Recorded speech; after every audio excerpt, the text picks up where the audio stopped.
Esto es La Entrevista con Raúl Valladares.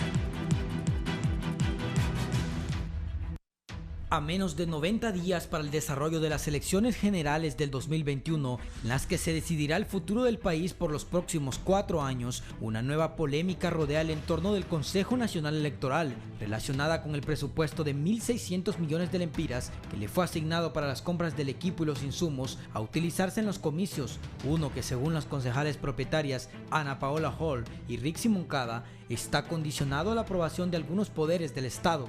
La primera en denunciar la presunta intervención fue la consejera representante de Libre, quien públicamente manifestó que según el artículo 1 del Decreto Legislativo 60-2021 sobre las compras electorales, se establece que las mismas deberán tener el visto bueno del Sistema Integrado de la Administración Financiera SIAFI, algo que fue considerado como inconstitucional, ya que a su criterio se destruye la autonomía que la normativa electoral le concede al CNE. Las declaraciones de Moncada fueron respaldadas por su par, Ana Paola Hall, pero no por el consejero representante del Partido Nacional, Kelvin Aguirre, quien discrepó afirmando que no importa quién firme el cheque, debido a que los pagos a través de SIAFI no son injerencia ni tampoco violentan la autonomía electoral. No obstante, a inicios de este mes de septiembre, el máximo órgano electoral decidió por mayoría de votos remitir al Congreso Nacional una iniciativa de ley para que se reforme el artículo que presuntamente vulnera la autonomía. El documento presentado, que no cuenta con el voto del concejal Aguirre, expone que bajo esta normativa, el CNE deberá comunicar mensualmente a la Secretaría de Finanzas la emisión de las órdenes de pago a fin de realizar el trámite de los desembolsos requeridos, sujetando el accionar administrativo y financiero al Poder Ejecutivo. A priori, la iniciativa de ley tendría complejidad en solventarse, ya que la misma deberá pasar por la aprobación con mayoría cualificada, es decir, 86 votos de los diputados en el Congreso Nacional, un tema que podría dar mucha tela que cortar para los próximos días. En consecuencia de esto, sectores de la sociedad civil son del criterio que las denuncias de las concejales sobre los intentos de injerencias obedecen a grupos interesados en tener el control del CNE y lo único que hacen es manchar el proceso electoral, trayendo desconfianza en la población que demanda elecciones limpias y transparentes. Todo este entramado se da en medio de las expectativas de los gobiernos amigos, quienes reafirmaron su respaldo para el desarrollo de elecciones libres, justas y pacíficas, tal y como lo publicó recientemente la Embajada de los Estados Unidos a través de su cuenta de Twitter, un llamado al que también se han sumado la Unión Europea y Naciones Unidas.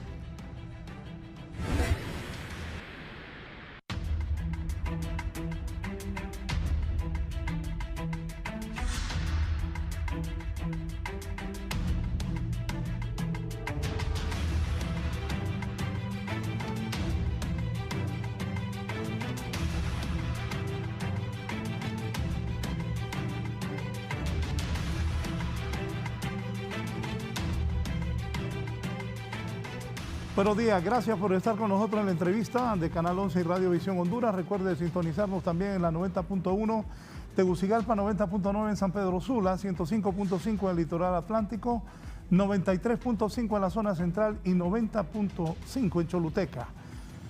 Hoy vamos a hablar de la petición que hacen las autoridades del Consejo Nacional Electoral para recuperar la autonomía financiera que fue trasladada al Poder Ejecutivo. Aquí con mis invitados hablábamos antes y pues les explicaba algunas cosas que he visto yo siempre en los poderes ejecutivos. También vamos a hablar de la tarjeta de identidad que siguen sin entregarla y también que ya se habla votar con el censo del 2017. Nos vendieron la idea que para esta próxima elección, que está por cumplirse en unos pocos días, porque ya es el 28 de noviembre, íbamos a tener reformas electorales, una espectacular tarjeta de identidad con la cual íbamos a votar las internas. Ahora una buena cantidad de hondureños andamos 2 tarjetas de identidad, que iba a haber un censo depurado, se habla que se va a votar con el censo del 2017, no sé si lo depuraron o no. Y sobre esto voy a hablar con mis invitados, 3 conocedores del tema. Saludo al doctor Augusto Aguilar, experto electoral, que por cierto viaja a Venezuela el próximo domingo con 3 expertos más para ver lo que será el proceso electoral en Venezuela. Bienvenido, doctor. Más adelante le pregunto sobre eso. Sí, buenos días. Placer estar nuevamente en tu programa. Con todo gusto lo hacemos para aportar nuestros conocimientos y experiencias a fin de contribuir con el fortalecimiento de la democracia e ilustrar al pueblo hondureño sobre el tema.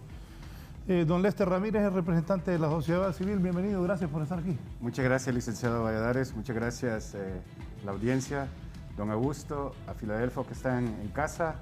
Bueno, aquí estamos, ¿no?, de nuevo hablando sobre este tema de no solamente el fraude, se puede decir fáctico, pero también el fraude de hecho, ¿no?, cuando se legisla para generar barreras para la autonomía, para el ejercicio realmente del trabajo que debe hacer el Consejo Nacional Electoral, deja mucho que desear, ¿no? Deja pensar también de que hay un plan realmente de que el proceso electoral fracase como tal, porque eso beneficia y no solamente a este gobierno, ¿no?, sino que en la historia generalmente los partidos que están en poder se benefician de tener el control de estos procesos, ¿no? Así logran mantenerse en el poder también, ¿no? De esos detalles vamos a hablar también. Muchas gracias. Bien, gracias. Don Filadelfo Martínez, bienvenido, gracias por estar con nosotros y con él vamos a iniciar. Las autoridades del Consejo Nacional Electoral están solicitando recuperar su autonomía financiera, ya que al final se dijo que será el Poder Ejecutivo el que tendrá la última firma. Vamos a iniciar con el tema. Don Filadelfo Martínez, gracias por estar. Sus comentarios iniciales, bienvenido. Muy buenos días, Raúl. Es un placer estar de nuevo en la entrevista y un honor estar con Lester, mi buen amigo, y el doctor Aguilar. Es una característica que ya no se puede separar. El proceso electoral de este año es un proceso electoral que, si uno mira para atrás, ha estado plagado de incertidumbres, del estilo y encoge, como usted lo decía en su introducción, la aprobación de la ley electoral, el tema de la tarjeta de identidad, el tema de los sistemas de conteo rápido. Bueno, yo siempre insisto, los resultados de las elecciones primarias internas que tuvimos en marzo de este año tienen un alto grado de duda. Es decir, aceptamos que los candidatos que ahora están presentando, los tres partidos que fueron a elecciones, son los candidatos electos porque pues no nos queda de otra que aceptar esos resultados que se nos presentaron. Entonces, hacia atrás tenemos ya elementos sólidos que nos permiten decir que es un proceso, digamos, plagado de incertidumbres, poco confiable. Y si vemos hacia adelante, yo le digo, solo con el tema de la tarjeta de identidad, el registro de las personas tendrá que hacer un esfuerzo muy grande para asegurar que se puedan entregar las cédulas de identidad a todos los ciudadanos. Y es impresionante. Yo la semana pasada estuve haciendo un trámite en el Instituto Nacional de Migración y me dio risa porque llevé mi nueva cédula de identidad y me pidieron la vieja cédula de identidad. Y entonces pero ¿cómo es posible que en el Estado mismo, que en el gobierno, hay instituciones que contradigan, ¿verdad?, el espíritu de estas iniciativas que están siendo financiadas con el esfuerzo de todos nosotros?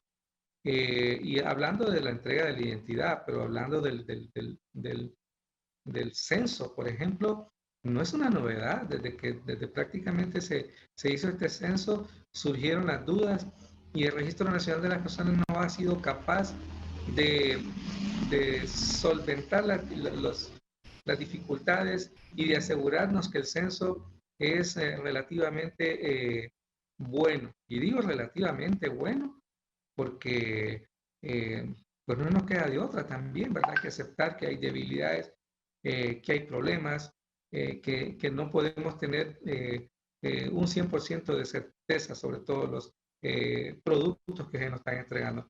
Entonces, mirando hacia adelante, yo creo que yo me atrevo a hablar ya de fraude. Es decir, el proceso como tal tiene las características de que va a ser un proceso fraudulento. Y yo discreparía un poco con Lester en este sentido, porque creo que es una pregunta de fondo. ¿Quién se beneficia con esta incertidumbre? Pues si yo estuviera en el poder y me quisiera mantener en el poder, yo apostaría a que los resultados no me los cuestionen. Y entonces, a menos que hayan otros intereses más allá de la candidatura oficial del Partido Nacional. Y hacia ahí tenemos que llegar, ¿verdad? Hacia ese tema. ¿Quiénes son los que se benefician realmente con que las elecciones se realizan, yo siempre insisto, es contradictorio. Hay una vocación cívica del pueblo hondureño que se demostró en marzo. La gente va a votar, lo hace en paz, no pasamos del viva al candidato que tenemos preferencia, pero no hay conflicto. Todos los conflictos son en la esfera de los candidatos, de los activistas de los partidos y esencialmente de los 4 partidos políticos que tienen posibilidades de ganar. Entonces ahí hay yo diría, contrario a la vocación democrática del pueblo hondureño, una vocación antidemocrática, ¿verdad?, de irrespeto a la ley. Y el mejor ejemplo, la campaña comenzó este lunes, pero un par de partidos hicieron sus lanzamientos un día anterior, una cosa insignificante, pero que en un país que se respetara la ley, eso debería ser objeto de una sanción, si quisiéramos asegurar que tenemos una autoridad encargada de hacer que se respete la ley. Entonces, todos estos asuntos generan una preocupación y yo no me canso de insistir. Yo creo que estamos obligados y es impresionante porque la cooperación internacional, la conferencia episcopal, respetados analistas del país, le piden a los partidos políticos responsabilidad y es como que si habláramos con una piedra, ¿verdad? No escuchan, no entienden y están empecinados en llevarnos a una crisis creada por ellos, pero que no la van a pagar ellos, porque si hay muertos no van a ser a ese nivel, van a ser los ciudadanos que se van a entrevistar. Yo desde ahora estoy señalándolos como responsables. Tenemos que ser más directos en esto, decirles que no pueden jugar con nosotros. Honduras necesita democracia y la democracia incluye la alternabilidad en el poder. Y entonces si desde el poder se está jugando para contradecir esto, también hay que decirlo y condenar a todos estos actores que le están jugando sucio al país.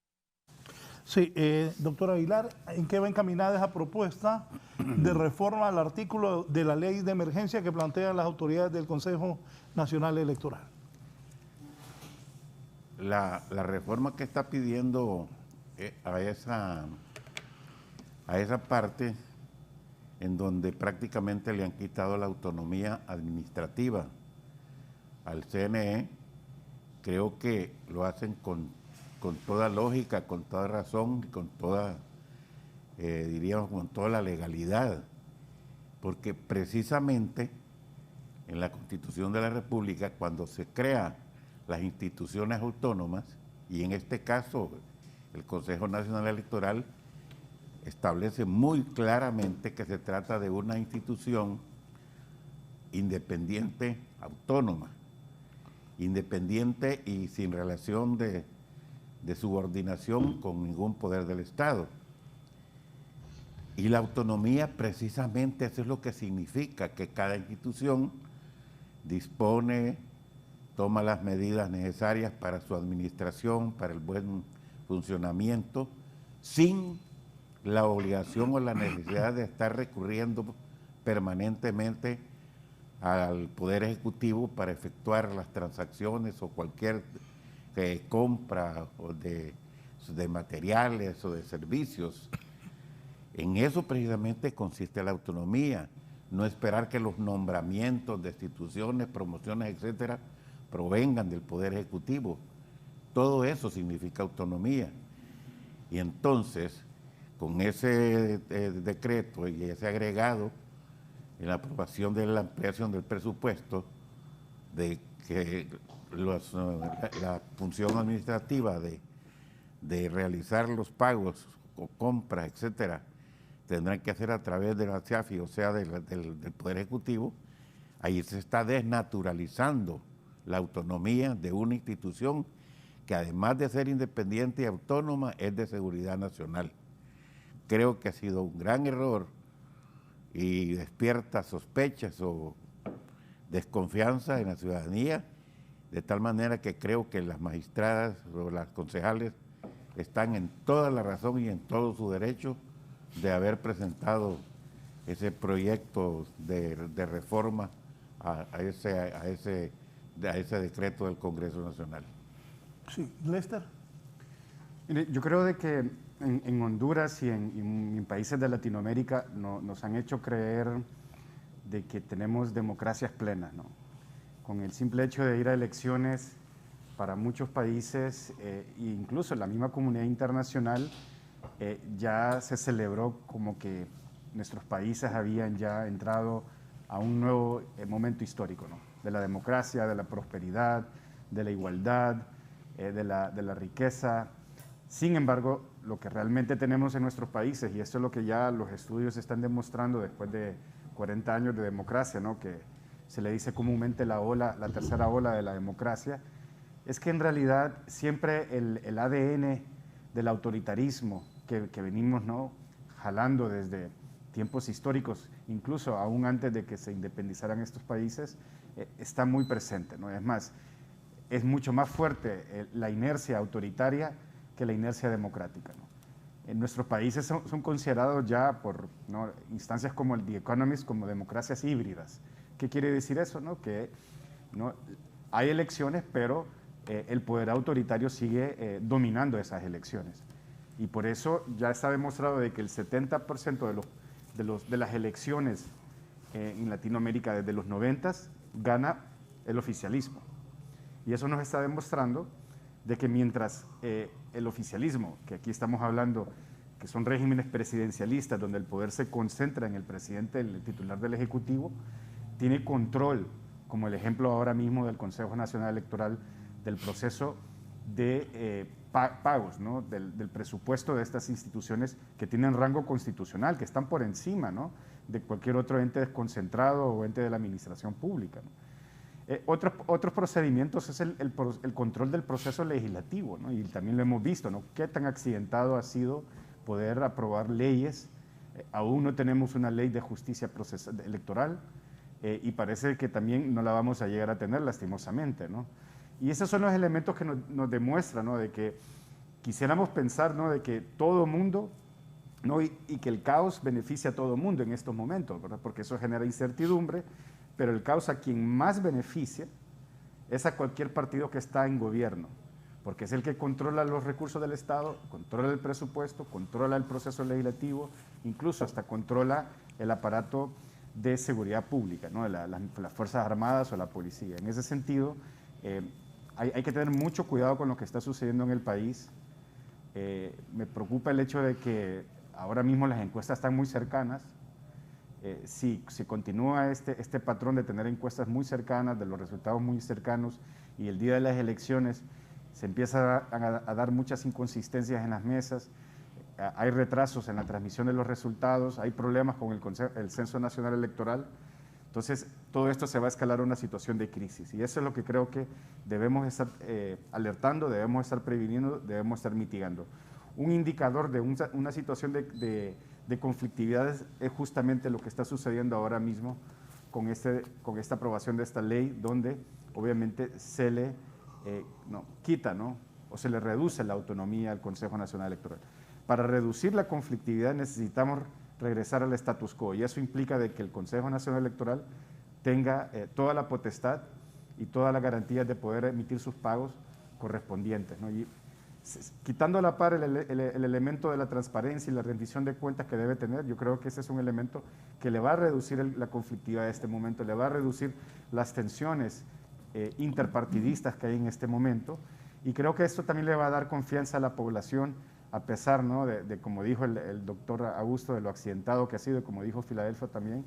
Creo que esos son los elementos las concesiones que el poder dominante en este momento debe dar para buscar, ¿no?, equiparar la cancha de juego, ¿no? Sí. Licenciado Filadelfo, es indispensable para la autonomía del Consejo dicha enmienda también. ¿Cuántos votos se requieren para reformar el artículo 1 y que esto sea posible? Bueno, yo creo que si un acuerdo con el Partido Nacional será difícil, ¿verdad?, que se pueda hacer esta reforma. Y el Partido Nacional, de manera, digamos, yo diría confusa, porque su representante en el Consejo Nacional Electoral se ha manifestado en contra de esto, pero no tenemos explicaciones, digamos, muy claras a nivel del Parlamento. Los procesos políticos son procesos de diálogo, Y es impresionante, ¿verdad? Porque se supone que durante todo este proceso electoral, el liderazgo del Partido Nacional, del Partido Liberal y del líder fundamentalmente han estado dialogando, pero es un diálogo en el que no produce acuerdos sustanciales, acuerdos que nos lleven a la paz. Entonces, si el Partido Nacional no entiende, y vamos a decirlo de esta manera, no entiende, que requiere dar un paso hacia adelante para garantizar que la ciudadanía esté conforme con los resultados, que la ciudadanía pueda participar libremente en el proceso electoral, como dije anteriormente y como ratificaron Lester y el doctor Aguilar, vamos hacia una nueva crisis. Vamos hacia una nueva crisis. Y ahí está, yo creo que el tema es que esto confluye, es como un embudo y vamos caminando hacia las elecciones de noviembre, pero cada vez con más y más elementos que generan dudas. Yo no soy experto en el tema de esta reforma, creo que es una reforma simple, ¿verdad? La que se tiene que hacer. Y no creo que el Partido Nacional se vaya a dividir en esto. Así que si algo me toca decir es que yo llego un llamado a la dirigencia del Partido Nacional para que contribuya a que el país se sienta tranquilo con esto, ¿verdad? Y procedamos entonces a garantizar lo que el doctor Aguilar decía, que el Consejo Nacional Electoral tiene toda la autonomía, todo el respaldo institucional para poder cumplir con su labor. Es necesario, es importante que haya elecciones. Las elecciones son una ventana para poder abrir un diálogo fructífero que el país necesita para enfrentar los problemas más acuciantes que tenemos. Pero si las elecciones se desarrollan en un marco de desconfianza, entonces estamos contribuyendo no solo a una crisis política, sino a posponer la solución de otros problemas de mayor importancia en el país. Así que yo insisto, yo creo que viene del diálogo de estos tres partidos, pero de estos tres partidos el Partido Nacional sin duda juega un rol fundamental, ¿verdad? Para darle tranquilidad al país. Totalmente de acuerdo. ¿Cuál puede ser la posición del Partido Nacional? Sin ellos, es cierto lo que decía el licenciado Filadelfo Martínez, sin el Partido Nacional no hay nada. Sí, indudablemente. Y tomando en cuenta lo que dice don Lester, Sí. ¿su experiencia qué le dice? Bueno, vamos a referirnos a los hechos recientes en donde se ha demostrado que por la actitud, diríamos, o la estrategia del Partido Nacional, este proceso electoral ha tenido enormes atrasos y estamos en una situación difícil. Esto comienza desde la aprobación de la ley. Toda una tardanza y sabemos que eso fue premeditado, no fue una cuestión circunstancial. La ley debió haber estado aprobada 4 meses antes de la fecha en que se aprobó, quizá más, pero con disculpas o con pretextos se fue atrasando. ¿Cuál era la situación? ¿A qué se debía, desde mi punto de vista, esa actitud de no querer aprobar la ley electoral? Desde mi punto de vista, como decía, es porque el Partido Nacional estaba evitando que en cualquier momento los partidos de oposición unidos hubiesen exigido la segunda vuelta. Y a eso sistemáticamente el Partido Nacional se ha opuesto. Entonces, por eso lo llevaron hasta el final y no se aprobó en el año anterior porque la segunda vuelta implica reforma a 2 artículos por lo menos de la Constitución de la República y eso hay que hacerlo en dos legislaturas.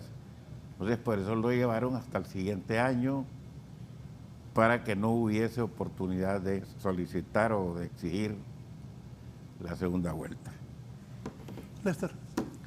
Yo creo de que, volviendo, ¿no?, al argumento que uno pensaría y que diría, bueno, si el Partido Nacional tiene todas las de ganar, ¿por qué da la percepción que también quiere obstruir un proceso, ¿no? Y esa es la lógica, se puede decir, más racional que hay, ¿no? Pero también sabemos, y recalco, ¿no? Nuestros valores democráticos, se puede decir, nuestra cultura democrática es muy pobre, ¿no? Es muy baja.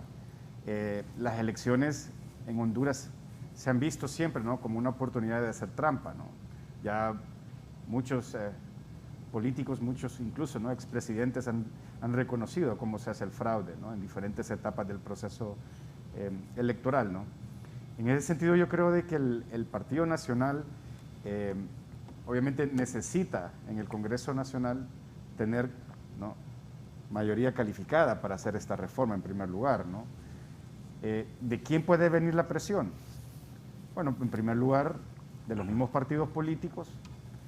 En segundo lugar, que creo que es la instancia que generalmente los partidos políticos escuchan más, muchas veces por encima de la ciudadanía, esa es la cooperación internacional, ¿no?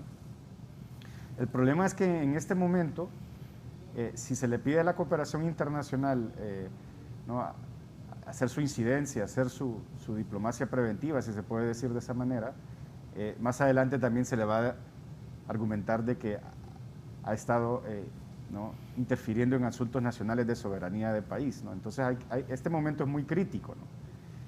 Hay muchas dificultades por eso, ¿no?, porque todo el mundo se descalifica, realmente no hay una oportunidad de liderazgos también por parte de organizaciones de sociedad civil, del sector empresarial también, que hagan una voz uniforme en este momento, y eso creo que es lo que se va a necesitar en los próximos 3 meses, ¿no? Tener presión social, presión de los grupos empresariales para asegurar, ¿no?, que el proceso electoral del 28 de noviembre y lo que suceda después sea lo más estable, lo más transparente y que podamos tener una transición pacífica del poder. Yo creo que todos deberíamos estar apuntándole a eso, ¿no? Sin importar quién gane el proceso electoral, en este momento cualquier proceso donde se perciba, ¿no?, la mínima onza de fraude va a afectar el gobierno que tome posesión en el 2022. Ahora mismo el Partido Nacional en su campaña, ¿no?, habla de que Tito es diferente. Sin embargo, estas son las muestras de diferencia que debe mostrar el Partido Nacional. Argumentar claramente de que están dispuestos a dialogar para hacer la reforma, están dispuestos ya a establecer concesiones mínimas, diría yo también, ¿no?, para la convivencia electoral. Creo que eso es necesario en este momento, si no, lastimosamente vamos a tener un proceso electoral donde ¿no?, cualquier candidato presidencial que salga electo va a tener serias dificultades de legitimidad, de credibilidad, aunque sea un personaje carismático, aunque sea un personaje que pueda tener intenciones de cambiar el país, siempre va a tener esa mancha del resultado electoral, ¿no? Entonces yo creo que hay que verlo no solamente en el corto plazo, creo que hay que verlo también en la sostenibilidad de cualquier nuevo gobierno, y me parece de que estos son los cambios que se tienen que empezar a hacer aún antes de tomar posesión, ¿no?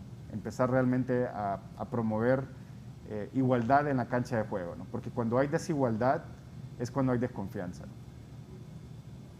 Bien, voy a hacer una breve pausa para seguir platicando con mis invitados. Hay temas muy serios sobre esto de las elecciones, que ya por cierto comenzó la campaña electoral.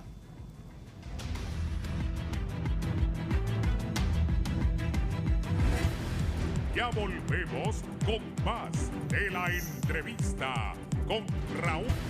Continuamos con más de la entrevista con Raúl Valladares.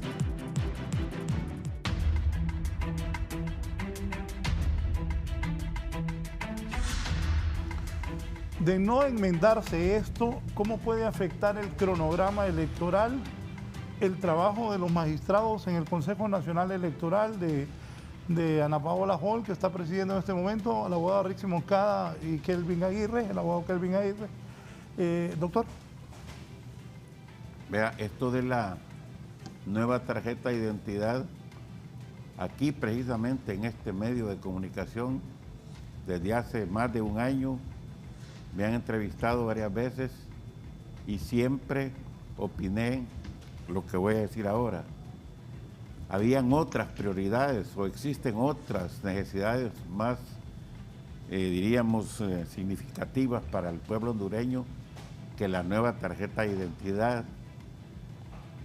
Porque si se trataba, y esa fue la motivación principal, de depurar el censo, hay otras formas menos costosas, menos engorrosas, menos difíciles para depurar un censo como no lo han hecho en otros países.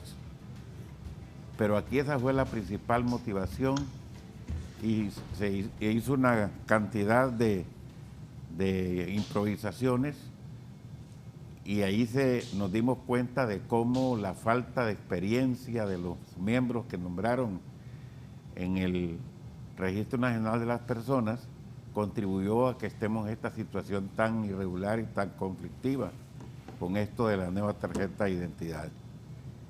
Imagínese usted que prometieron que iban a tener documentada toda la población con el nuevo documento de identidad desde las primarias. Estamos ya muy cerca de las generales y el problema continúa, porque no tomaron en cuenta que aun cuando se dispongan de los medios tecnológicos, humanos, financieros, hay que considerar también el comportamiento de la población. Los hondureños dejamos las cosas para última hora. Si se hubiese hecho con el tiempo suficiente esta nueva, diríamos, obtención o de una nueva identificación, entonces se hace en años, eso no es de meses ni de días, de tal manera que vamos a llegar a las elecciones generales y es muy probable, este es lo que puede preverse, es que se va a tomar la misma disposición que en las elecciones primarias, en donde se puede votar con dos identidades, como ya ha sucedido en otras oportunidades aquí en el país. Doctor, perdone, se me vino a la mente, y tanto a don Lester como a don Filadelfo, eso fue allá, en el tiempo de doña Nora. Y hoy estamos en el 2021 y parece que vamos a la misma. ¿Qué tal este país? ¿Cómo avanzamos? Exactamente, son tantas irregularidades, tantas, diríamos, soluciones que se le buscan al problema equivocadamente. Pero no dejamos también de pensar que están de por medio también los intereses económicos. Esos son millones y millones que se han invertido en este proceso de obtener una nueva identidad. Creo que el censo no va a estar depurado, así como se espera, no va a estar depurado. Probablemente contribuyan a clarificar o a hacer más confiables las elecciones otras medidas que se han tomado con la nueva ley, más que la obtención de un nuevo documento de identidad. Entonces hay que estar pensando que de repente va a suceder lo mismo que sucedió hace ya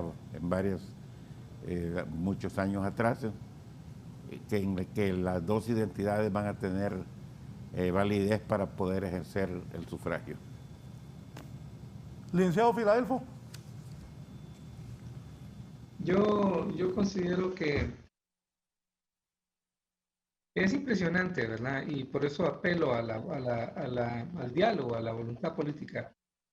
Yo estoy convencido de que se va a llegar a esa solución, ¿verdad? De que vamos a utilizar un y otro censo, porque esa es la historia, que si viendo para atrás así es. Y esto no sería problema si los partidos tuvieran un mínimo de confianza entre ellos mismos. Pero como decía Lester, la vocación antidemocrática de ellos es que van a las elecciones y lo demuestran las elecciones, yo repito, internas, con la voluntad de hacer fraude. Se hacen fraude entre ellos mismos. ¿Por qué nos debería extrañar que se hagan fraude ya con sus contrincantes, digamos, tradicionales? Así que yo sí estoy convencido de eso y podría funcionar si tienen voluntad, pero va a ser una excusa para generar esa incertidumbre. Y aquí yo creo que el problema de fondo es que, y no es una solución que se va a dar ahora, es que yo sí creo que estas elecciones muestran que definitivamente es un error, ¿verdad?, del país encomendar la administración de los procesos electorales a los contendientes de los procesos electorales, a los partidos políticos. ¿Ya? Los partidos políticos en Honduras son juez y parte, son los que están participando en el juego, pero además son el árbitro.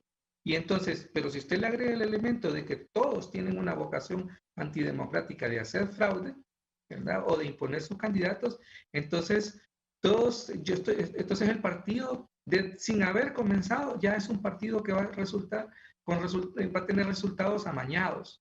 Entonces, creo que es la lección aprendida. Ojalá podamos corregirla pasado este proceso electoral, pero no hay duda, ¿verdad?, de que vamos a tener que aceptar, ¿ya?, porque si usted profundiza, digamos, en por qué no hemos sido exitosos en la entrega de la tarjeta de identidad, por qué hemos tenido problemas con el censo, y se da cuenta que es que el reclutamiento del personal del Registro Nacional de la Persona, de ese proyecto de Identifícate, se hizo con criterios políticos sectarios.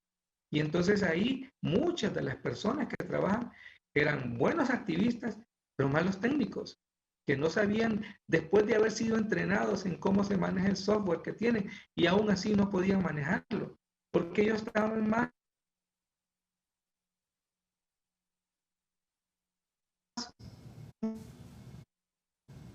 enfocados A recuperar la señal del licenciado. Ya. con las huelgas. ¿Cuántas huelgas han hecho? Lester. ¿Aló? Sí. Yo creo que, bueno, hay que entender que en Honduras y en muchos de los países que tienen conflicto y violencia política, hay tres razones principales por el cual se da estas situaciones de conflictividad y de violencia y todo lo que estamos hablando hoy en la mañana, ¿no? Por un lado, ¿no?, y lo decía Filadelfo, esa cultura antidemocrática, ¿no? Ese es como por decir, ¿no?, todo el entorno que engloba el comportamiento y los incentivos que hay, ¿no?, de parte de los diferentes actores políticos.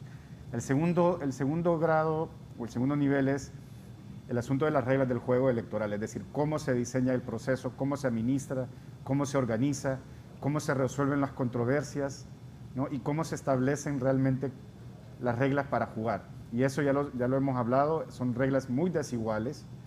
Hay situaciones donde los partidos políticos que no están, ¿no?, en la mesa controlando el Consejo Nacional Electoral no tienen voz, ¿no? Y eso yo creo que es, de nuevo, esos son los valores antidemocráticos que tiene el sistema político hondureño.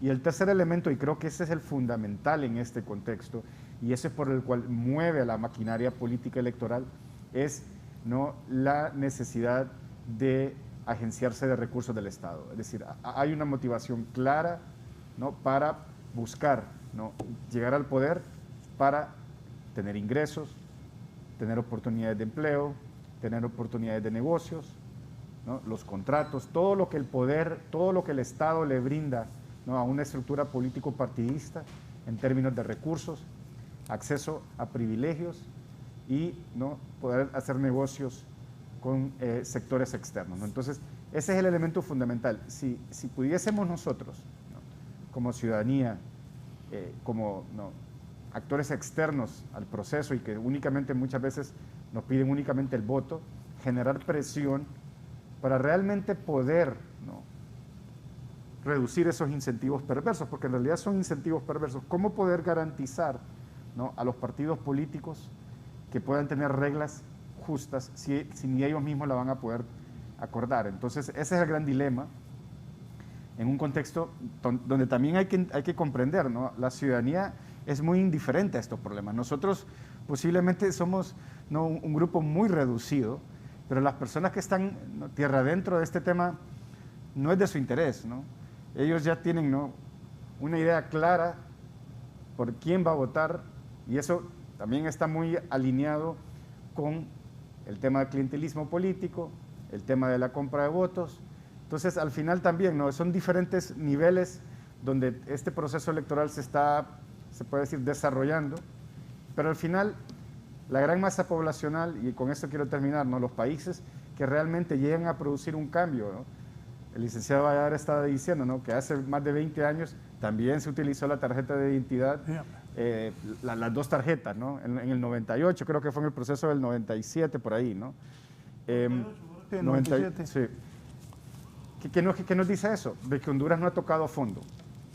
Si seguimos repitiendo los mismos comportamientos, si seguimos repitiendo las mismas tácticas de hace 20, 30, 40 años, de cómo cometer fraude a lo interno de los mismos partidos, pero también entre los mismos partidos, eso nos demuestra que Honduras, lastimosamente, la democracia, la sociedad hondureña, no ha tocado fondo y que todavía, ¿no?, estas tácticas de antaño son muy, muy rentables, tienen muy, muy buenos resultados, pero mientras la ciudadanía, mientras la población, mientras también las demás élites, porque aquí es importante también decirlo eso, ¿no? Honduras como democracia en 1980 nace por un pacto de élites. Y son las élites realmente las que definieron cómo el sistema político iba a funcionar. Ahora bien, las élites tienen que revisar si realmente el sistema político le está funcionando a ellos, si realmente tener procesos electorales con violencia, con gobiernos que no tengan legitimidad, sumamente inestables, que no tengan capacidad de gobernar, le va a beneficiar al empresariado. ¿No? Todos estos elementos creo que es importante tratarlos, porque también tenemos esa visión de que este es únicamente un problema entre los políticos. No, este es un problema de país que lastimosamente muchos sectores son indiferentes o muchos sectores realmente están esperando más bien el resultado final para intervenir, ¿no? Entonces yo creo que hay que actuar de manera muy preventiva, hay que empezar a hablar, ¿no?, de este tema seriamente, confrontarlo, como decía Filadelfo, porque si no, se nos va a ir de las manos este problema, ¿no? Bueno, así estamos muchos hondureños. ¿Me enfoca? Dos identidades. Pero hay unos que esta que nos habían prometido no la tienen. Dicen que 2 millones y la tal PCI, empresa esa, no cumple, sigue fallando. Doctor, usted que tiene experiencia en eso, ¿de qué ríe? Risa le daba. Así es. Para no llorar. Para no llorar. Es que esa fue una decisión equivocada. En primer lugar, un proceso de documentación en un país. Eso no se hace en meses, se hace en años. Si se hubiese hecho por los procedimientos normales, no se hubiera presentado la necesidad de hacer ese tal enrolamiento, sino que para eso existen más de las 298 oficinas del Registro Nacional de las Personas, y pudo haberse ampliado un poco más, pero no disponer a contratar activistas, que eso hasta es ilegal, para andar documentando en brigadas y en los municipios sobre la documentación, sobre la identificación de las personas. Entonces todo eso nos tiene en esta situación, diríamos, confusa, y no se sabe qué medidas van a tomarse. La otra cosa es que se nombró a personas, yo ni las conozco, que nunca habían trabajado ni tenían ninguna experiencia en materia electoral ni de identificación, de tal forma que ahí se pagó la novatada y empezaron a ofrecer o a hacer promesas que no las pudieron cumplir, el hecho de tener terminado ese trabajo en poco tiempo. Entonces, esto nos hace reflexionar. El gran problema en este país, es como bien lo decía usted, es que los partidos políticos son juez y parte. Ya en toda América Latina, las representaciones en la Junta Receptora de Votos o mesas electorales, como quiera llamarse, eso no es atribución de los partidos. En toda América Latina es un voluntariado o lo hacen por medio de convenios con los colegios, con los gremios, con las universidades, o a través de un voluntariado como lo hacen en muchos países. Pero aquí la mayor dificultad o el mayor problema está en que todos los partidos tienen la actitud, la necesidad o la creencia de que deben tener un miembro en cada mesa, porque no es a administrar el proceso, sino a defender sus votos. Esa es la motivación que están suponiendo, que todos los demás llegan con la intención o el propósito de robar votos. Sí. Esto es una cultura. Imagínese usted que países como Chile, para hacer la comparación, los miembros de mesa son vitalicios, es un voluntariado, es un honor, es un privilegio. Y los mismos miembros de mesa que estuvieron hace 40 o más años son los que continúan administrando los procesos electorales en sus barrios o en sus colonias. De tal manera que nosotros vamos a la cola en un montón de cosas. Esto lo digo, hasta me da un poco de, así de como para reírnos. Mira, Raúl, eso de la tinta indeleble. ¿Risa o dolor? Sí, las dos cosas. Eso de la tinta, eso ya creo que solo un país en América Latina y Honduras han quedado utilizando por el gran nivel, el grado de desconfianza que tenemos. Cosas como esas. Entonces andamos muy, muy atrás. Imagínense usted, recientemente hubo elecciones en Perú. 30 millones de electores. ¿Sabe cuántos miembros de mesa son? 3. Y aquí queremos tener 14. Entonces, todas esas cosas nos llevan a la conclusión de que lo que sucede en nosotros es toda una cultura, como bien lo decía usted, toda una cultura de la desconfianza, del fraude, de la poca vocación democrática, sobre todo en las élites, porque el pueblo, al fin y al cabo, pues de alguna manera ha madurado, ha ido avanzando en su forma de ver las cosas en política. Pero si las élites continúan con esa actitud de pensar siempre que cada proceso electoral debe evitar, es decir, contribuir más bien de manera directa o indirecta a que exista fraude. Entonces, por eso Honduras está considerado, esto yo lo he oído en foros internacionales, como uno de los países con menos confiabilidad en su proceso electoral. En las elecciones de México que estuve, ahí estaban la exrectora de la universidad y estaban otros hondureños, incluso andaba un miembro del organismo electoral. A mí me dio una tristeza cuando un expositor en un evento académico dijo que habían 2 sistemas electorales más corruptos en el mundo, uno de un país de África y el de Honduras en América Latina. Licenciado Filadelfo, ¿y qué pueden hacer los miembros del Consejo Nacional Electoral para superar todo esto? Y bueno, lo que dice el doctor Aguilar, y quitarnos eso, y que, bueno, si en el 2017 hubo ese gran problema, esperamos todavía, abrigamos la esperanza de que no haya caos ni pleito y que sea una elección limpia y que gane el que el pueblo hondureño decida. ¿Qué deben hacer las autoridades del Consejo Nacional Electoral para superar todo esto y sacar bien el proceso? Previamente quiero referirme, de hecho Lester mencionó la revista The Economist, ha estado sacando unos artículos muy interesantes sobre la crisis en Afganistán. Y Francis Fukuyama escribe un artículo muy interesante en que dice que Estados Unidos va camino a perder su liderazgo en la hegemonía mundial. Y dice Fukuyama que las razones de la pérdida de ese liderazgo no son factores externos, son factores internos. Y menciona claramente el conflicto electoral recientemente pasado en Estados Unidos. Es decir, los procesos electorales fortalecen el liderazgo de los países, no solo a nivel interno, sino a nivel externo. Y vea usted cómo estos analistas están planteando. Así que no estamos hablando de algo de poca importancia, estamos hablando de un problema total para la democracia y para el desarrollo de Honduras.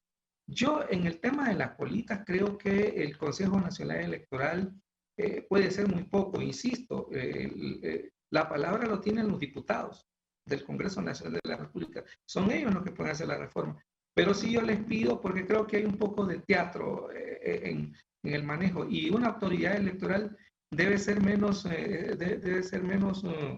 digamos, así como que le fascinan las cámaras y concentrarse. Y es normal que haya discusiones, que haya debates, pero estos debates deben manejarse de manera más prudente, porque se requiere transmitir un mensaje de certeza, de confianza en el proceso electoral. Pero hasta ahora lo que hemos visto es un debate en el que se conjugan estos elementos de intenciones antidemocráticas y un afán protagónico desmedido de algunos miembros del Consejo Nacional Electoral. Lester. Yo, en realidad, bueno, también no comparto la opinión de Filadelfo y yo agregaría también de que Kelvin Aguirre va a estar presidiendo el Consejo Nacional Electoral a partir, creo que del 17 de septiembre, es decir, prácticamente en menos de 15 días, Kelvin Aguirre obtiene la representación legal, si se puede decir así, del Consejo Nacional Electoral. Es el que va a tener que gestionar, ¿no?, estos trámites de pago en el caso de que se tenga realmente contratadas las empresas, tanto del TREP como la de las huellas dactilares, para este proceso electoral.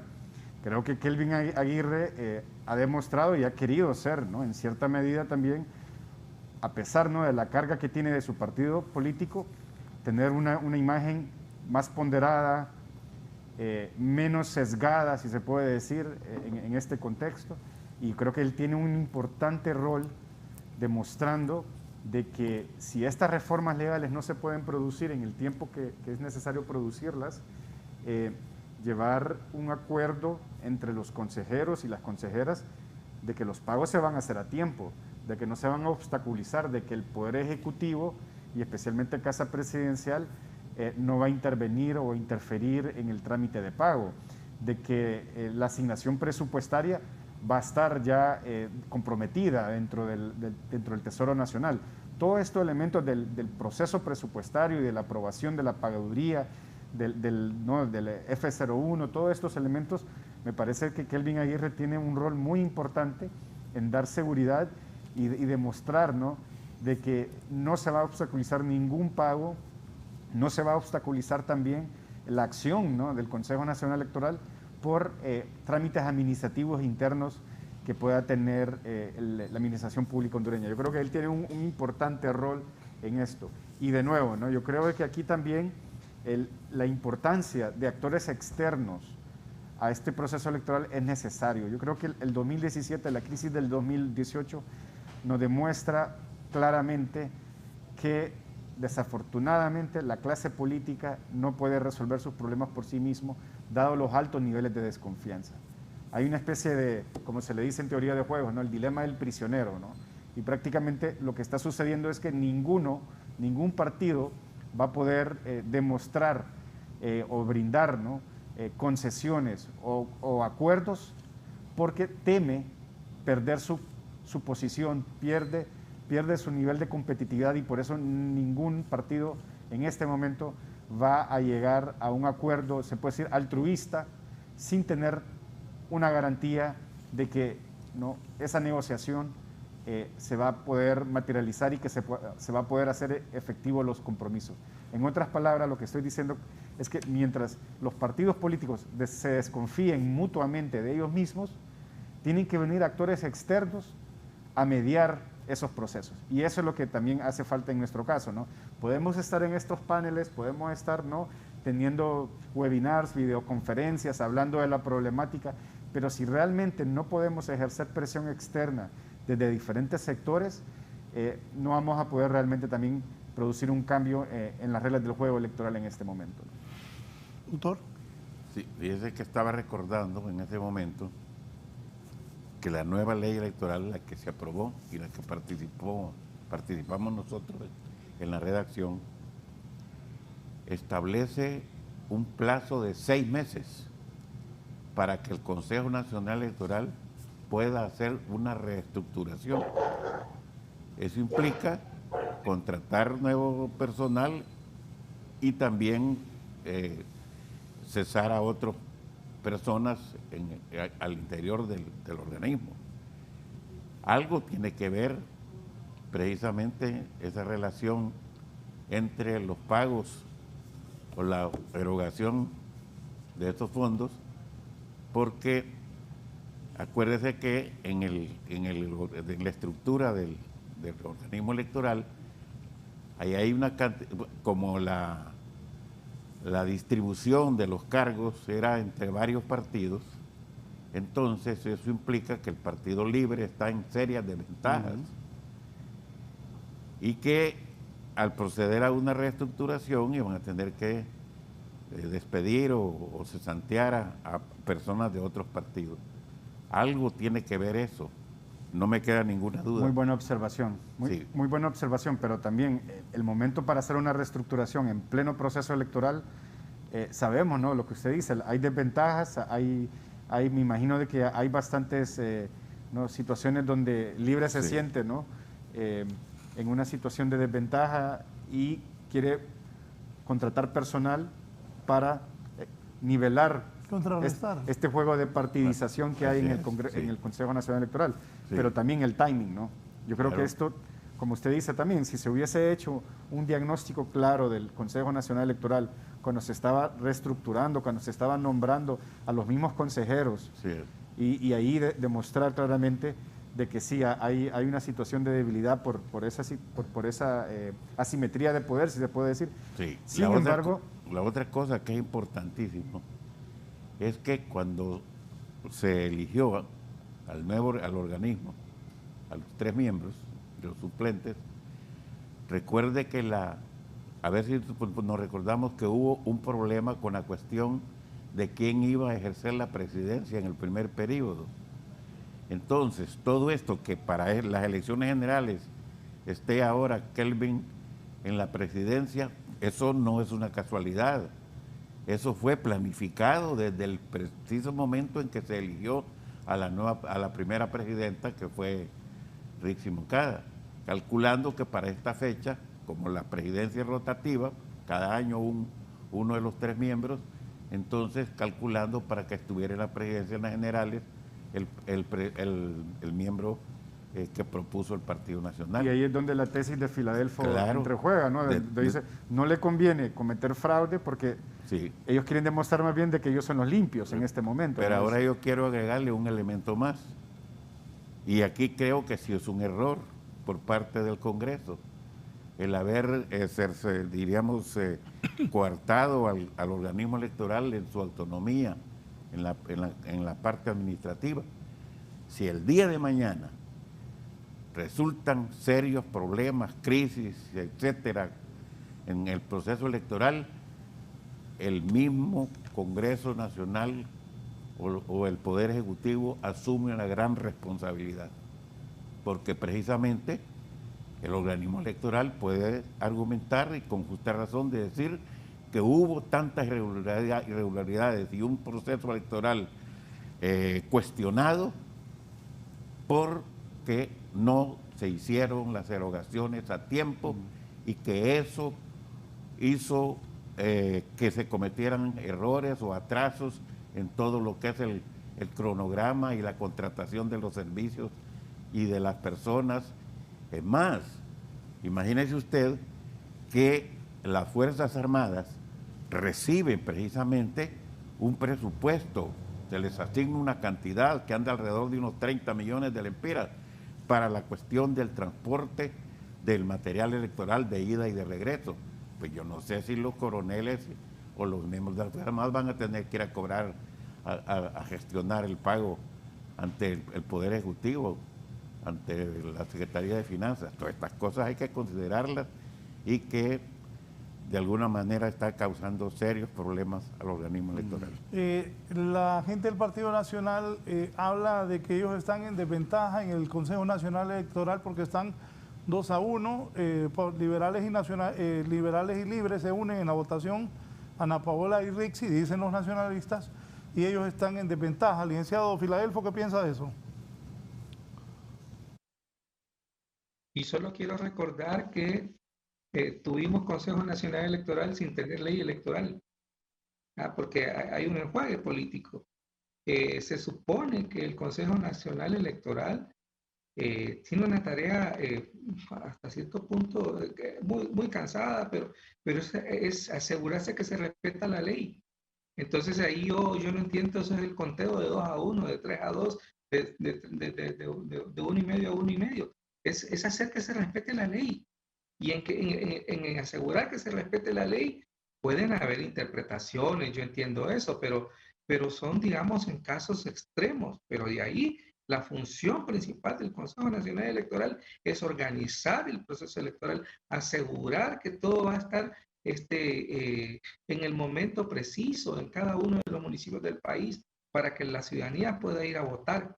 Y el conteo de votos no es 2-1. Ese es leer una papeleta electoral y leer las marcas, quién votó por fulano y mengano.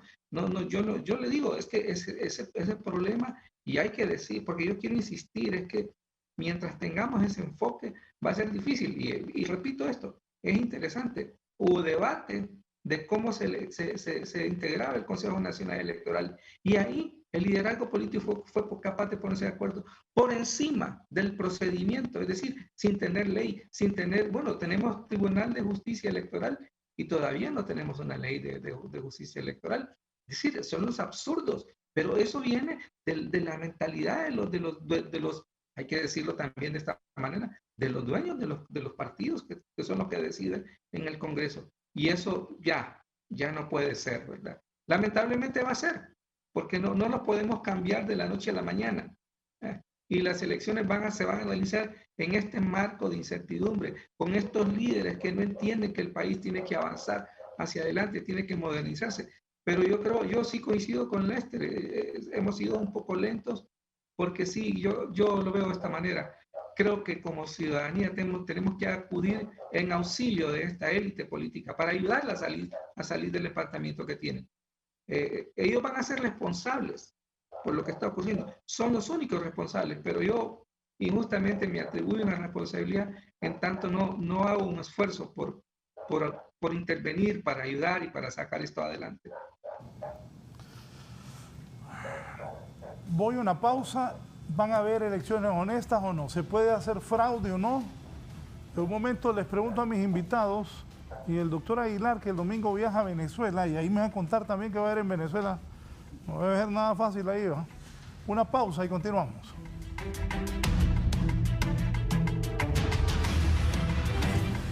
Ya volvemos con más de la entrevista con Raúl Valladares. Continuamos con más de la entrevista con Raúl Valladares.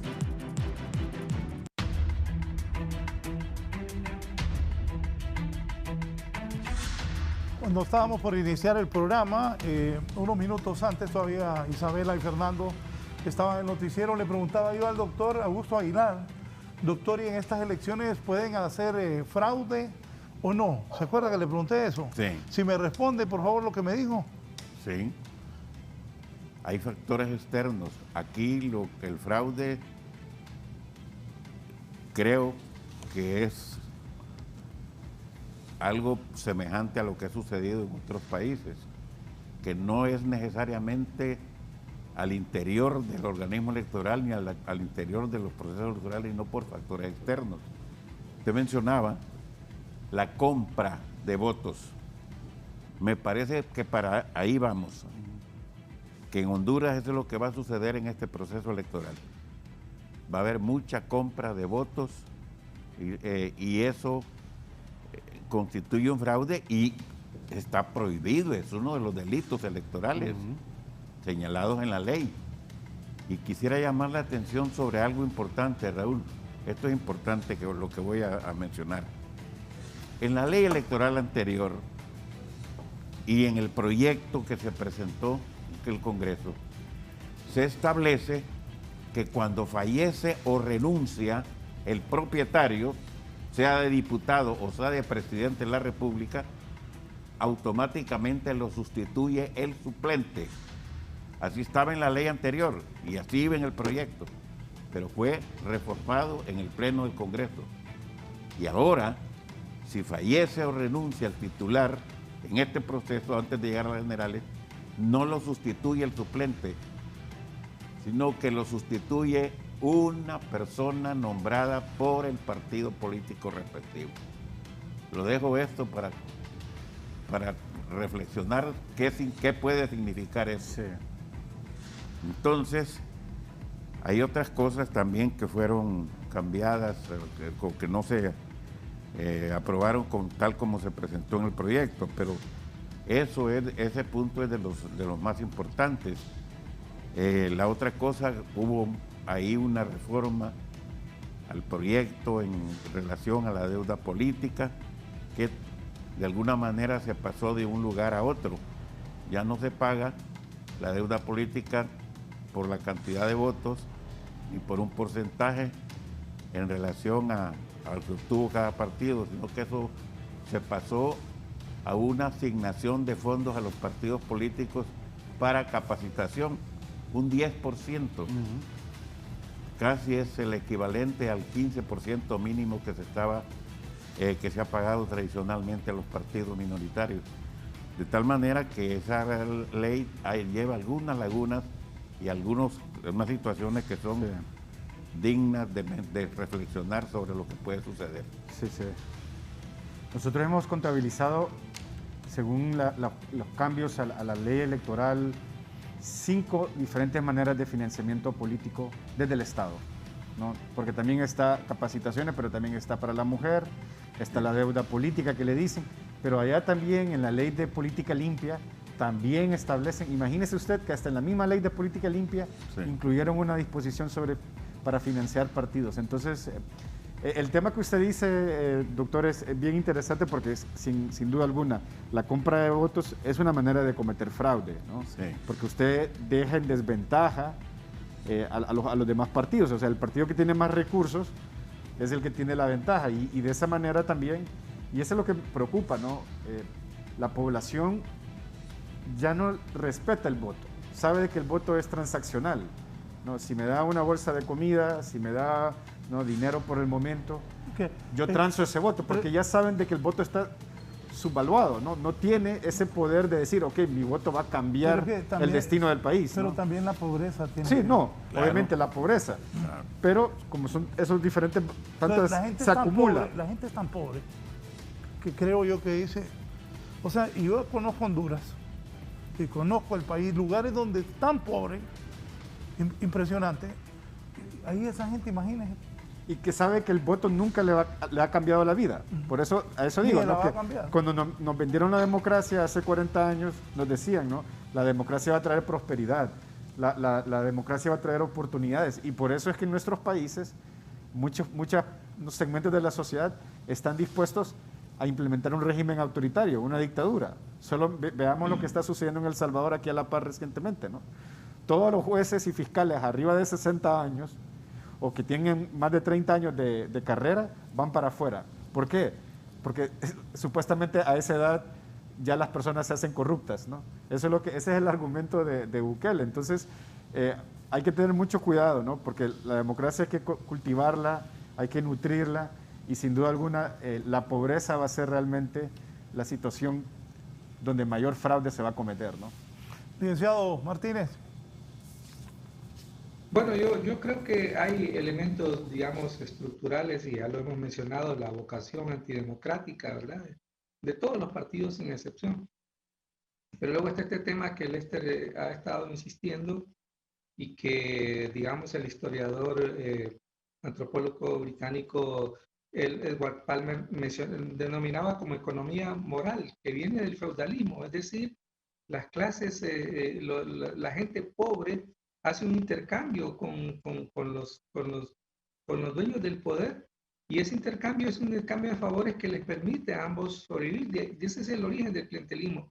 Entonces, como dice Lester, lo único que yo tengo para asegurarme que en determinada época del año recibo 500 o 1000 lempiras es mi voto, y lo vendo. Entonces mi moral llega a ese límite.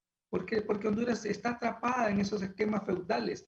Y mientras no salgamos de eso va a ser difícil. Y el liderazgo de todos los partidos encargados de esto. Pero luego yo creo que hay elementos muy, muy importantes. Primero, hay que decirlo, la integración de la Junta Receptora de Votos, ¿verdad? Es, digamos, yo no sé al final cómo va a quedar esto, pero si tenemos a 14 representantes ahí, eso va a ser un caos.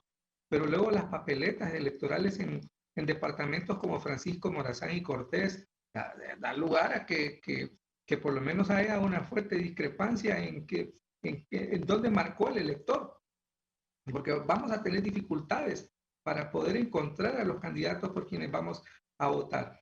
Y luego tenemos, a pesar de que estamos ahora diciendo que se va a invertir una fuerte suma de dinero, hay dudas sobre si va a funcionar el TREP, el debate que hay sobre el sistema para leer la huella electoral. Es decir, hay una serie de elementos que permiten entonces intuir que la posibilidad del fraude es real. Es real. Y ahí es donde yo digo, el Consejo Nacional Electoral no está trabajando fuertemente para asegurar eso. Y el problema que tenemos, además, adicional a esto, que un partido de los 4 que tienen posibilidades de sacar una cantidad respetable de votos, que es el Partido Salvador de Honduras, que está fuera de este esquema. Entonces, el Salvador de Honduras, Salvador Naranja, de hecho, ya está hablando de fraude. Y vea usted, sin tener las elecciones ya, uno de los contendientes está hablando de fraude. Entonces, tenemos todas las condiciones, ¿verdad?, objetivas y subjetivas para que en noviembre nosotros tengamos un serio conflicto político. Hay un elemento también que agregar a esto. Si la ruta que lleva el proceso continúa tal como está, el que resulte electo por mayoría simple, pues creo que no estaría llegando ni al 30%. Tendríamos un presidente con un 20, un 25% de aprobación del pueblo o de la ciudadanía. Gobiernos débiles y sin legitimidad. Por eso era tan necesaria la segunda vuelta. Eso es lo que han hecho casi todos los países de América Latina, porque los partidos mayoritarios han ido desapareciendo o están disminuidos. No hay partidos en América Latina que tengan la capacidad de obtener un 50%. Por eso todos, a excepción de México, Honduras, Panamá y Paraguay, todos los demás países tienen segunda vuelta para obtener en las elecciones gobiernos legítimos en una segunda vuelta con más del 50%. Pero nosotros vamos a la saga. Yo recuerdo que el presidente del Congreso, cuando le preguntaban de la segunda vuelta, siempre decía, podemos hablar de la segunda, la tercera, la cuarta y hasta de la vuelta de gato, así lo dijo en varias oportunidades. Y resulta pues que la tal vuelta de gato, eso se dio en las primarias. Entonces, todas estas cosas, por no actuar, no estar pensando o no tener, como bien nos decía usted, una cultura democrática, y son los partidos políticos en sus cúpulas las que no han tenido la suficiente, diríamos, de la convicción de que es necesario hacer transformaciones y reformas, que no es necesario inventarlas porque ya en otros países lo han hecho. Fíjense que en Centroamérica todos los países tienen segunda vuelta, Guatemala, El Salvador, Nicaragua, Costa Rica, tienen segunda vuelta, precisamente para obtener presidentes que reciban el apoyo o el respaldo o la voluntad de la mayoría de los ciudadanos de un país. Entonces ese será un punto débil de nuestra democracia y nuestros procesos electorales mientras no se hagan esas transformaciones. Dice el abogado Germán Leicelar, una felicitación a los participantes del foro por sus acertados señalamientos y a ti por poner en todos los hogares otro tema de interés nacional. Creo que el denominador común en todos los temas del país es el irrespeto al texto de todas y cada una de las leyes, sea la electoral, sea la mercantil, lo civil, lo laboral, la Constitución, etcétera. Y luego que los entes llamados a que esa aplicación se dé son entes castrados o que obedecen intereses particulares. Y esto aplica en todos los ámbitos. Ese es el verdadero y doloroso origen de todas nuestras problemáticas, dice el abogado Germán Leicelar. Tiene una gran verdad. Todos sabemos. En Honduras, que yo recuerde, en tantos procesos electorales y con tantos fraudes que se han cometido, no me he dado cuenta que alguien haya ido a la cárcel por haber cometido un delito electoral. En cambio, aquí nomás en Panamá, después de cada proceso electoral, la llevan 20, 30, 50 y hasta 100 personas a la cárcel por 1, 2, 3 o más días. Y aquí se cometen fraudes, sabemos de serias faltas o delitos en las mesas electorales, pero al final a nadie se sanciona. Y cuando se han sancionado por faltas, la aplicación de multas no se pagan. Entonces tiene toda la razón el abogado Laicelar al afirmar eso, que la impunidad, no solo en el área electoral, sino que en las demás áreas, eso nos tiene un serio problema de todo tipo en este país. Hay 15 candidatos a la presidencia. Es impresionante en un país como nosotros. ¿Y eso beneficia a la democracia, al país o perjudica? Porque si estos partidos no sacan ni 3.000 votos, ¿qué van a hacer? Algunos partidos no sacaron ni 6.000, ni 5.000. Los habían sacado y los volvieron a meter. Sí. De eso les está. Mire, y ya te llamo. Solo un detalle. Ahora, con tal de llegar a tener una alcaldía o llegar a tener un escaño en el Congreso, siguen vivos. Ya no se necesita, ¿no?, un porcentaje del universo, creo que era 2% antes, ¿no? Ahora, con tal de que un partido pequeño, minoritario, logre, ¿no?, una alcaldía de lo más recóndita del país, ya se mantiene vigente. Y eso realmente, ¿no?, le quitan también el espíritu de, si usted compite y usted logra votos, ¿no?, más de ese umbral, usted sigue en el juego, ¿no?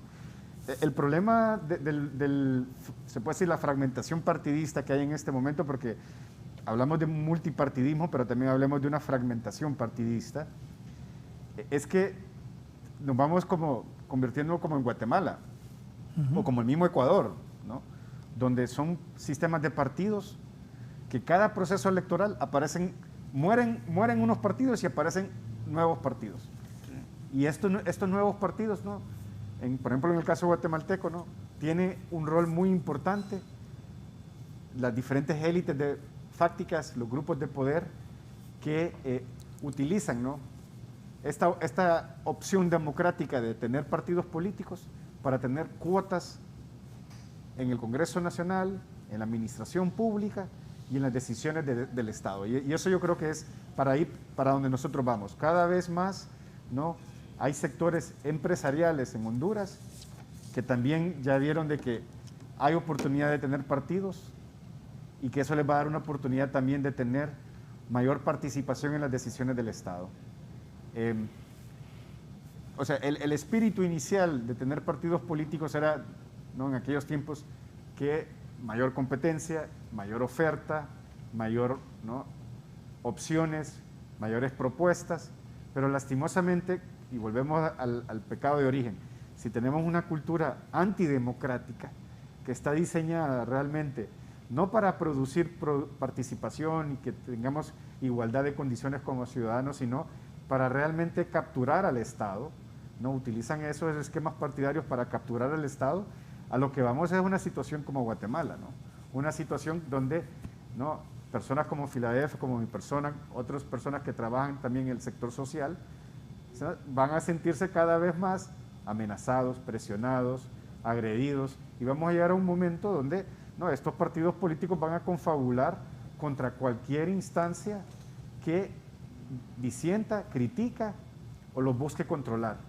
En Guatemala hace unos meses atrás quisieron pasar una ley anti-ONGs, que aquí tal vez muchas ONGs también están manchadas, ¿no? Hablamos de todos estos procesos de lavado de activos. Sacaron una de billete. ¿Verdad? Pero por eso necesitamos controlarlo, porque también el mundo de las ONGs también se ha hecho también un negocio lucrativo y hay que controlarlas, ¿no? Y también muchas ONGs también se están convirtiendo en trampolines políticos también para ser candidatos, ¿no? Entonces yo creo que también estos valores antidemocráticos, todos nosotros como sociedad nos los debemos revisar, porque no solamente están en la clase política, sino también en nuestro quehacer diario, ¿no? Vuelvo y repito, ¿no?, la fragmentación de votos y de partidos políticos no nos está llevando a mejor calidad, ¿no? A mejores ofertas y a mejores alternativas para la ciudadanía. Lo que nos está llevando a una situación donde hay mayor erogación en financiamiento político, por un lado, pero también hay un interés claro de sectores de poder de que ahora se pueden tener partidos políticos para lograr una cuota de poder, ¿no? Y eso yo creo que es el fin último que vamos a encontrar. Bueno, muchos hablan de que es un negocio personal armar un partido político, la deuda política. Licenciado Filadelfo.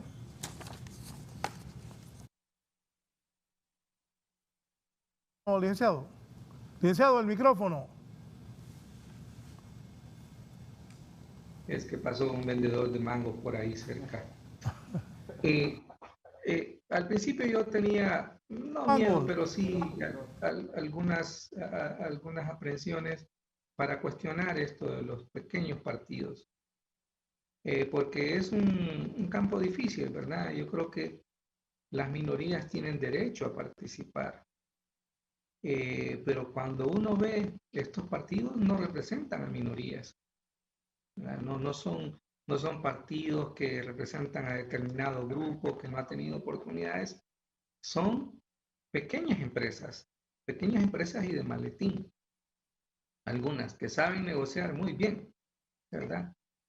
Cuando hay elecciones aparecen como partidos y cuando hay elecciones, el presidente, y en este caso del partido que ha estado ya 12 años en el poder, les regala una embajada en un país, los tienen un cargo importante, es decir, lo convierte en un modo de vida. Y de tal manera que yo creo que en Honduras no hay multipartidismo.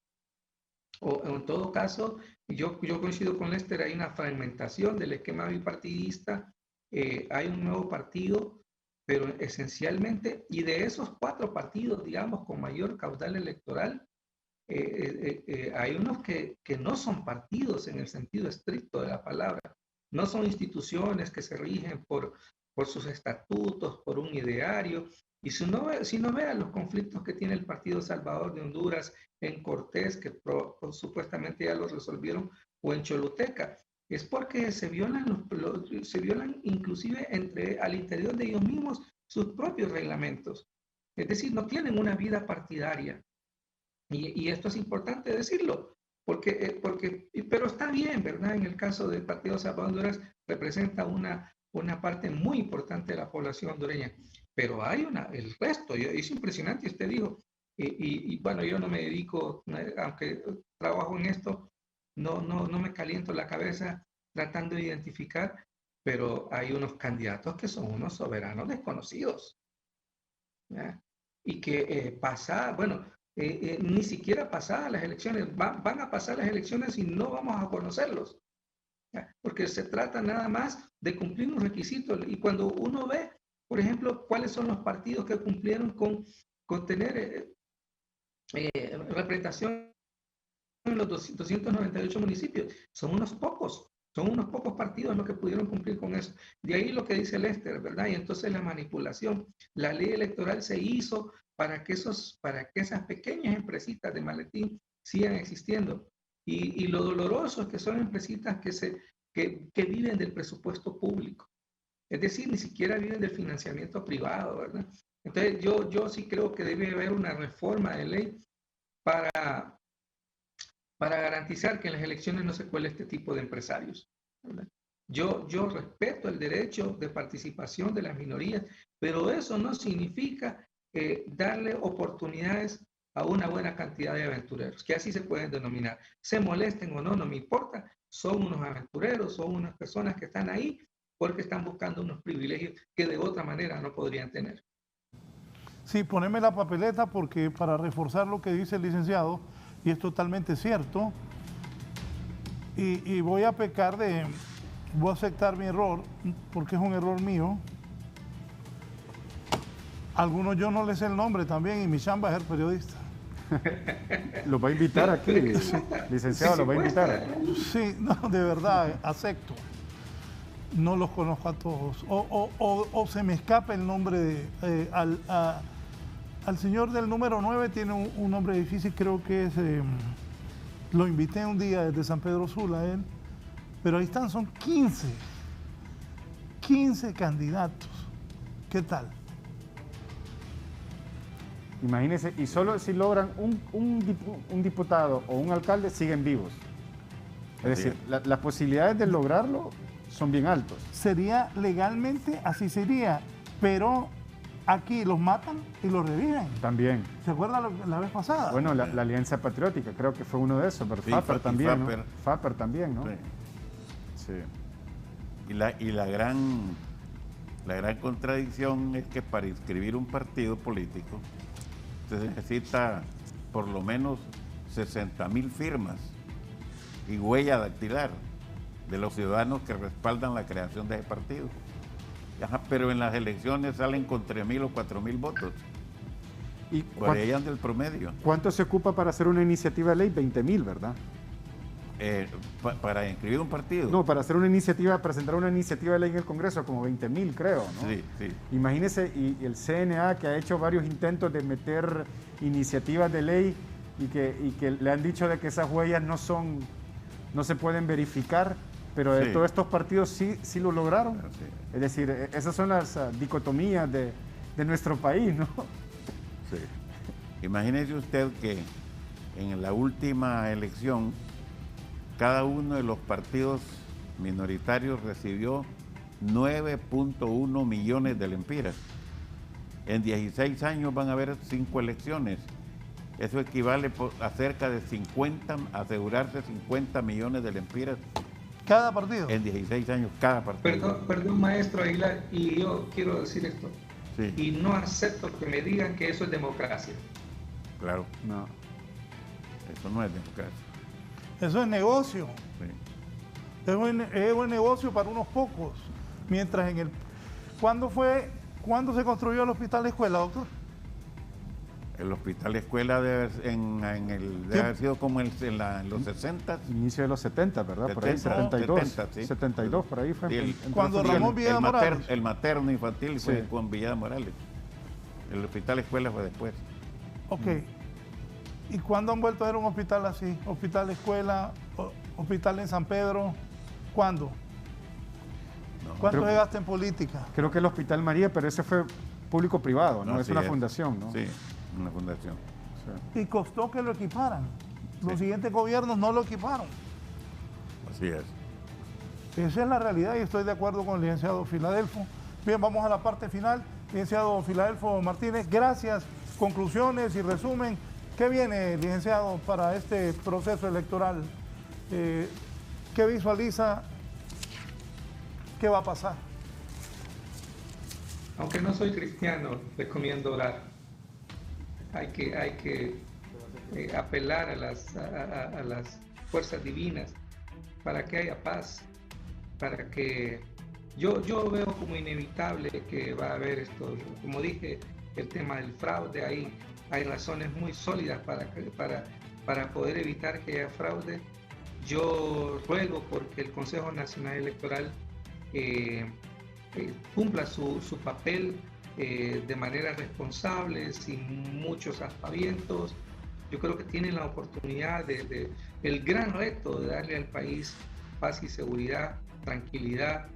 Necesitamos los procesos electorales, que aunque se colaron muchos antidemocráticos, las elecciones son oportunidades para poder relanzar el país. Yo apelo a eso, apelo a la responsabilidad del Partido Nacional y de los demás miembros del Consejo del Congreso Nacional para que hagan las reformas que sean necesarias para que todos tengamos la certeza de que va a haber elecciones en paz. Muchas gracias al licenciado Filadelfo Martínez por su participación esta mañana. El connotado médico y político hondureño me dice, en el 77 el hospital escuela, me dice el doctor Carlos Aguilar. Lester, gracias. Poneme ahí algo que te mandé del Consejo Nacional Electoral, por favor.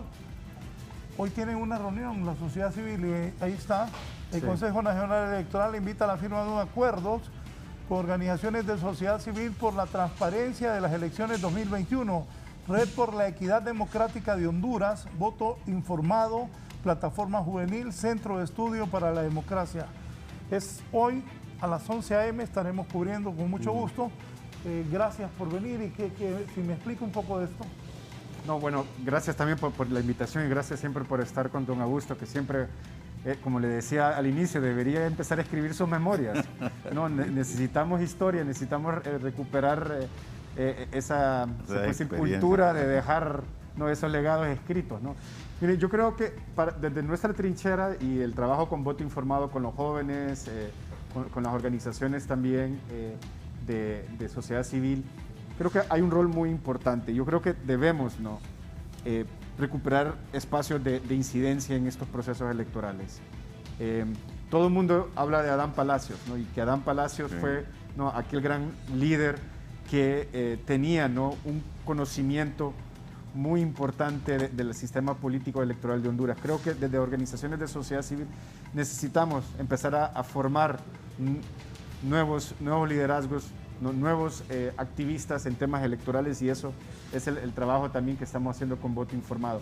Pero de largo plazo creo que nuestro rol es, y tal como los medios de comunicación también lo deben ser, servir, no solamente de reflejo de la conflictividad que tiene el país, pero también empezar a hablar sobre la mediación. Necesitamos realmente tener un rol donde podamos reducir estos niveles de conflictividad. A nadie, absolutamente a nadie, le beneficia la violencia política en Honduras. A nadie le beneficia la muerte, excepto al crimen organizado, a aquellos que quieren cometer fraude y a aquellos que quieren ahuyentar a las personas a las urnas.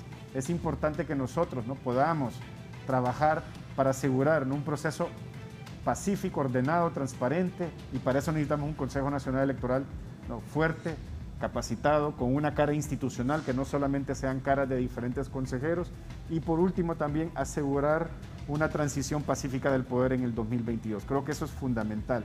Sea quien sea que llegue al gobierno y al Congreso Nacional, va a tener que atender enormes retos de país, va a tener que atender enormes retos, no solamente en el tema de la pandemia.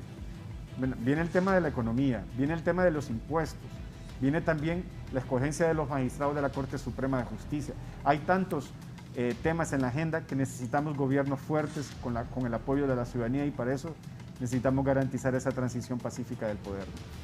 Muchas gracias. A la orden. Bien, antes quiero esperar también el doctor Carlos Aidar.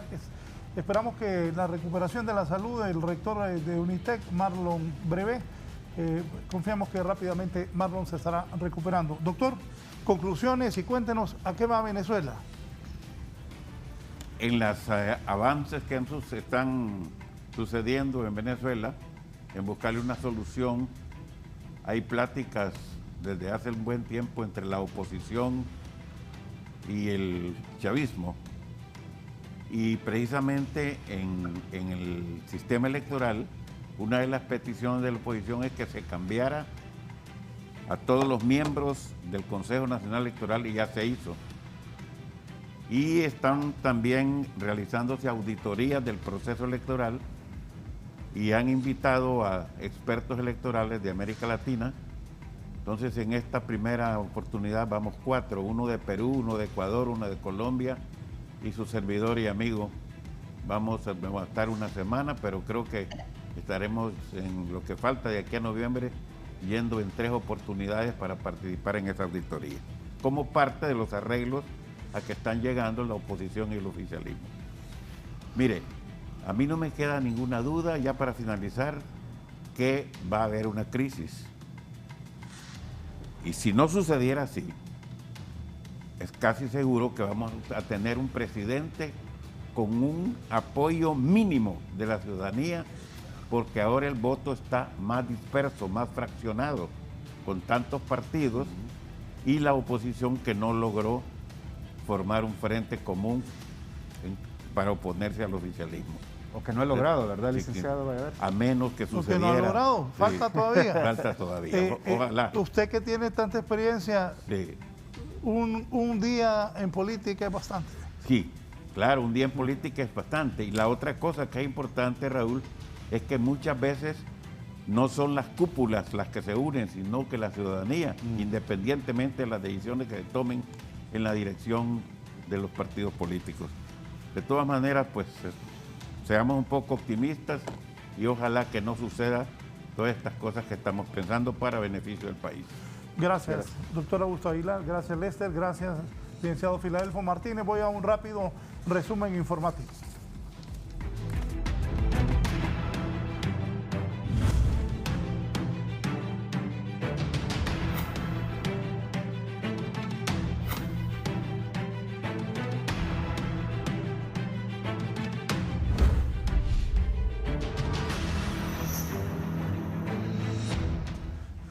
De película, varios hombres y una mujer ingresan a la unidad de cuidados intensivos de COVID en un hospital privado en Comayagüela y han asesinado al empresario Wilkin Montalbán con armas con silenciador. Voy en vivo con mi compañero Giovanni Villalobos. Giovanni. Buenos días, licenciado Raúl Valladares. Lastimosamente tenemos que dar este tipo de noticias. Me encuentro aquí en las afueras de este centro hospitalario privado, donde, como usted lo menciona, dos hombres y una mujer, pues vestidos como médicos, irrumpieron en la sala COVID de este centro hospitalario privado y con armas con silenciador, pues quitaron la vida al hermano de un diputado suplente, Wilkin Montalbán Mejía, de 53 años de edad. Esta persona, licenciado, quiero decirle que estaba interna por COVID y padecía de una enfermedad conocida como cáncer en la sangre, y por esa razón pues estaba recibiendo atención médica en este centro hospitalario. La sorpresa de los empleados de este hospital privado es cuando fueron a hacer la visita correspondiente, se encontraron con esta escena y pues dedujeron que se había utilizado armas con silenciador y pues abandonaron el lugar, nadie se percató de lo que hicieron porque no hubo silencio, no hubo algún sonido de disparo y por esa razón abandonaron este centro hospitalario privado sin ningún problema. Ya las autoridades ingresaron, personal de la Agencia Técnica de Investigación, del Ministerio Público y de la Dirección Policial de Investigaciones para realizar el respectivo levantamiento. Familiares hasta el momento pues no se han hecho presente y está en el proceso del reconocimiento de ley por parte de las máximas autoridades. Lastimosamente esto es lo que puedo informar, licenciado Valladares, con usted. Buen día. Los hondureños siguen muriendo, cuidado, siguen muriendo los hondureños y ya circula una nueva variante, MU se llama, una variante del COVID, se llama MU. En Panamá, lo que preocupa a los médicos y piden a la población mantenerse medidas de bioseguridad. Chimi Martínez, adelante.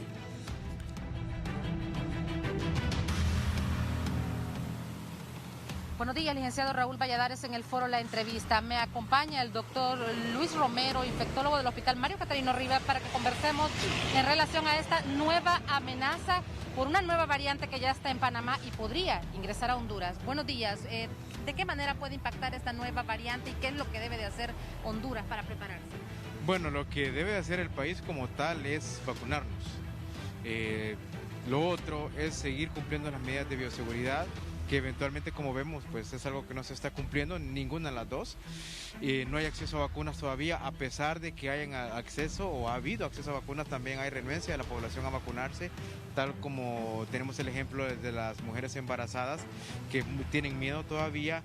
Y lo otro es eventualmente que como población no seguimos guardando las medidas de bioseguridad, estamos yendo a lugares con aglomeraciones y eventualmente tenemos esta tasa de contagio.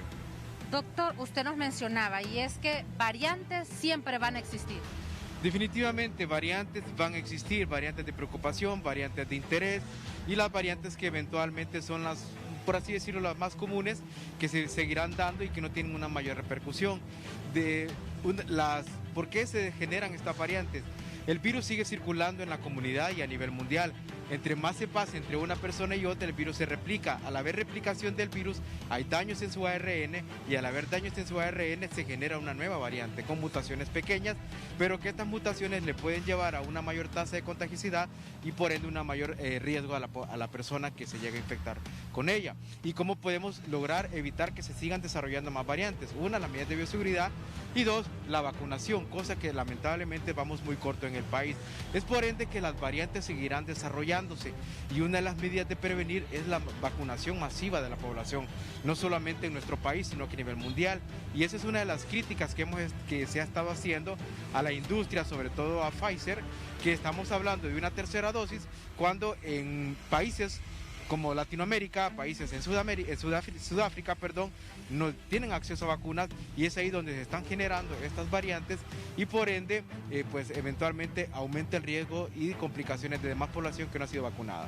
Muchísimas gracias al doctor Luis Romero con algunas indicaciones para protegerse de cualquier variante que pueda ingresar en el país. De momento yo retorno con ustedes a los estudios. Buenos días.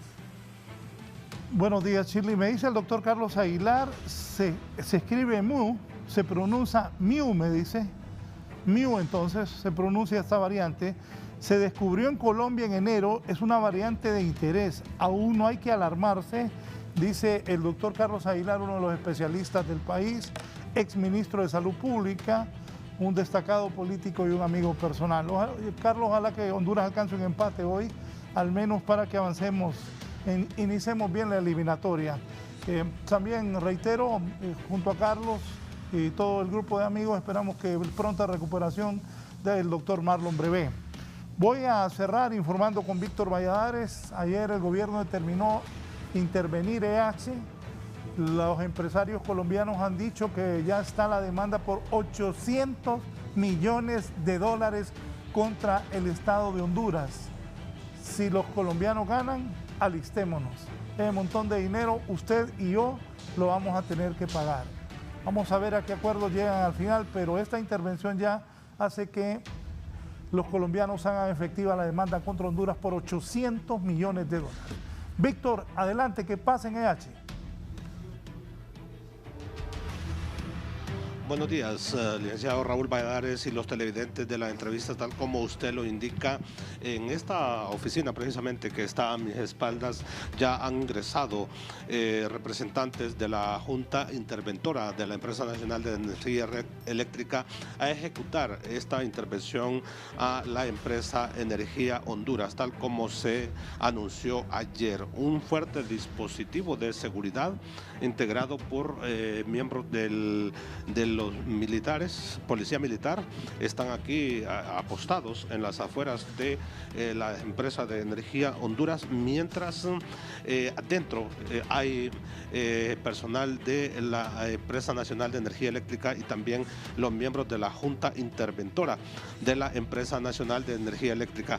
Para eso de las 10 de la mañana se ha programado una conferencia de prensa donde los interventores de la estatal eléctrica darían detalles acerca de los alcances de esta intervención y qué sigue a partir de ahora, luego que desde ayer se anunció esta intervención a Energía Honduras y que se estaría realizando por espacio de un año, siendo esta con un periodo incluso prorrogable. Ustedes pueden observar las imágenes, así está en estos momentos las oficinas de la empresa Energía Honduras. Nosotros nos mantenemos en este lugar para llevar detalles o más detalles acerca de esta intervención que está iniciando precisamente en estas horas aquí en Energía Honduras. A estar pendientes de las diferentes emisiones de 11 Noticias para dar más detalles acerca de este proceso de intervención a Energía Honduras. Siga pendiente de la programación habitual de Canal 11. Buenos días.